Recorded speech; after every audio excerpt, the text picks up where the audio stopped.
Honourable tribunal একে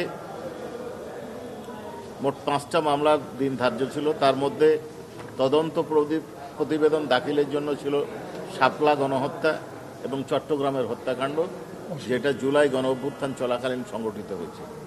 দুটোতেই আমরা সময় চেয়েছি এবং দুটোর সময় আগামী 12/1/2026 তারিখে আমাদেরকে সময় মঞ্জুর করে পরবর্তী তারিখ বা তদন্ত প্রতিবেদন দাখিলের দিন ধার্য করা হয়েছে।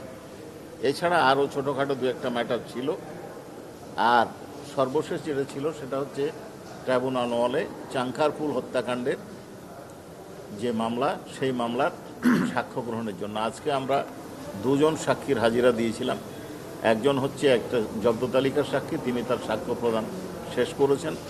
দ্বিতীয়জন মামলার তদন্তকারী কর্মকর্তা এবং সর্বশেষ সাক্ষী তদন্ত সংস্থার উপপরিচালক মনিরুল ইসলাম সাহেব, উনি তার জবানবন্দি শুরু করেছেন। জবানবন্দির এই ফার্স্ট হাফ হওয়ার পরে ডিফেন্সের আবেদনের প্রেক্ষিতে এটা অ্যাডজর্ন করা হয়েছে আগামীকাল পর্যন্ত।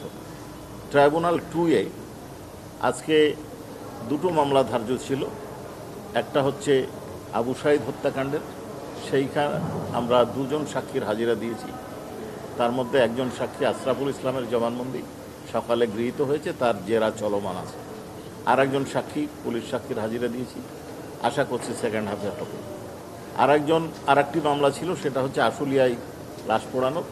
সেই মামলায় আজকে সাক্ষ্য গ্রহণের দিন ধার্য ছিল, কিন্তু আমরা বিশেষ পরিস্থিতির কারণে আনঅ্যাভয়েডেবল সার্কামস্ট্যান্সের কারণে সাক্ষী আনতে পারি নাই বা আসে নাই, এই কারণে সময় চেয়েছি। তবে এই মামলায় যে একজন ভিকটিম, যাকে আমরা প্রথমে শনাক্ত করতে পারিনি, তদন্ত প্রতিবেদন কি নাম, আবুল হোসেন, তার ডিএনএ টেস্ট করার পরে পরিবারের সাথে ম্যাচ করে শনাক্ত করা হয়েছে।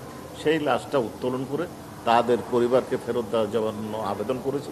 আশা করছি সেকেন্ড হাফে এটা শুনানি হবে এবং মঞ্জুর হবে।